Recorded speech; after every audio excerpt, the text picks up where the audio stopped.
Wait, hold up. Hey, young man, just listen for a second. You know, you have to be polite and civil. When people are talking, then other people are talking, and then you get a chance to talk. Set up your own rally. A lot of people worked hard for this. None of this. Change none of... nobody's announced a war, young lady, so... but we appreciate your sentiment.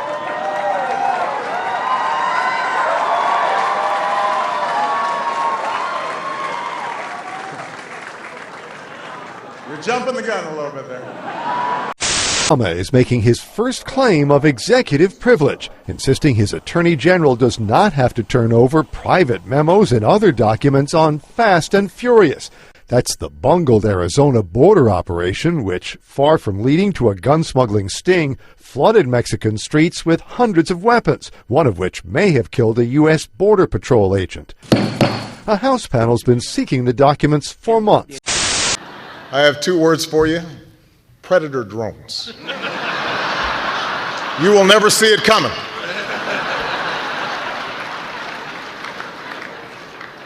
You think I'm joking? How will Obama defend his secret kill list next week at the foreign policy debate? Well, look, this president has taken the fight to Al-Qaeda. Does this justify a kill list? When there are people that are trying to harm us and have pledged to bring terror to these shores, we've taken that fight to them. Without due process of law? We have taken that fight to them. Without a court of law? Illegally against the Geneva Convention? I think I know where you are on this issue. I'm just trying to answer your questions without without you doing it. But if you want to answer my question, I'm just trying to deal with the spin. No, actually, you're just answering my question. So I'll go to somebody who might want to listen. Do you think that the killing of Anwar al-Awlaki's 16-year-old son, who is an American citizen, is justifiable? I'm not going to get into Anwar al-Awlaki's son. I know that Anwar al-Awlaki renounced his citizenship. His son was still an American citizen. Did great harm to people in this country and was a regional Al-Qaeda commander hoping to inflict harm and destruction on people that share his religion and others in this country. And that's an American citizen that's being targeted without due process of law, without trial, and he's underage, he's a minor. I would suggest that you should have a far more responsible father if they're truly concerned about the well-being of their children. I don't think becoming an Al-Qaeda jihadist terrorist is the best way to go about doing your business. Now look, I told you it's a hard question. The reason it's hard is because they shouldn't be doing it in the first place.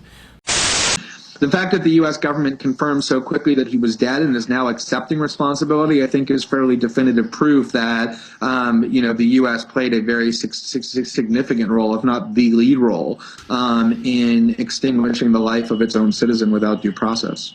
Well, Glenn Greenwald, I want to thank you. We only target Al-Qaeda and its associated forces. And even then, the use of drones is heavily constrained. My grandson was killed on Friday at 9:00 p.m.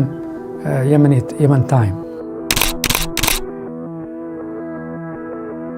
I never thought that one day this boy, this nice boy, will be killed by his own government for no wrong he did.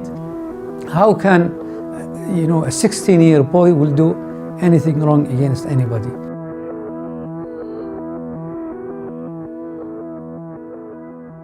My grandson, Abdurrahman, was a very nice boy.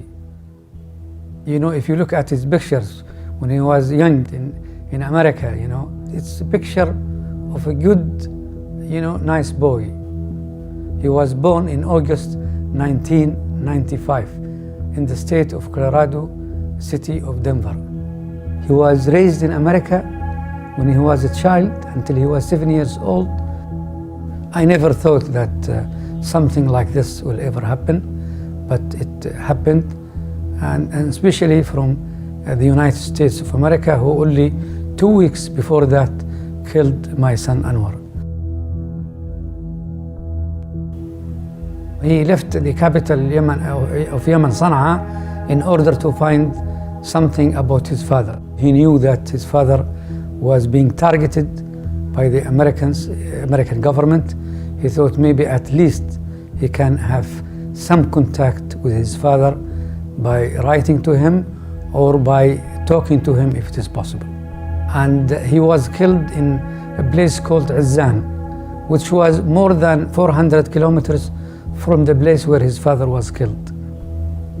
So for me and for my wife and my whole family, we were really in a very sad situation, and we are still suffering until today.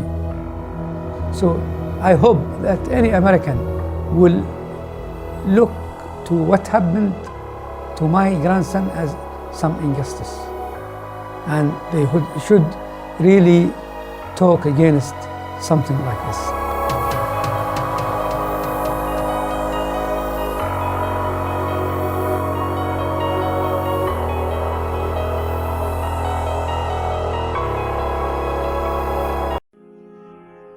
It's not about justice, it's not about agenda, it's not about mobilizing people, it's about dialing for corporate dollars. These two parties have sold the U.S. government and the American people to the highest bidders.